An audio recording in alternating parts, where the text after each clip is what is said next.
நீ எத்தனை கோயிலுக்கு போனாலும், எந்த சாமி முன்னாடி நின்னாலும் அங்க கேட்கிற அதே பதில் இதுதான்: பெத்த தாய் தகப்பனை நல்லா பார்த்துக்கோ.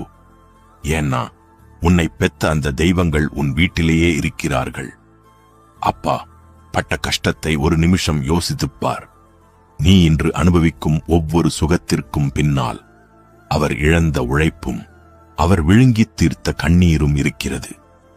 அந்த வியர்வையின் வாசனையை நேசிக்கத் தெரியாதவனுக்கு வாழ்வின் அர்த்தம் புரியாது. பணம், பதவி, சொத்து இது எதுவுமே உன்னோடு சுடுகாடு வரை வரப்போவதில்லை. ஆனால் உன் தாய் தந்தையின் ஆசிர்வாதம் மட்டுமே உன்னை உயரத்தில் வைக்கும். அவர்கள் உயிருடன் இருக்கும்போது கொடுக்காத அன்பும் மரியாதையும் அவர்கள் போன பிறகு நீ செய்யும் சடங்குகளில் ஒரு துளி கூட இருக்காது. வயதான காலத்தில் அவர்களை பாரமாக பார்க்காதே. அவர்கள் உன் கூட இருப்பது உனக்கு கிடைத்த வரம். அன்பு என்பது அண்டை வீட்டுக்காரரிடம் இல்லை, உன் வீட்டிலேயே இருக்கிறது. உன்னை சுமந்தவர்களின் காலடியில் உன் உலகம் இருக்கிறது. அவர்களை நேசிப்பதே உன் வாழ்வின் மிகச்சிறந்த கௌரவம்.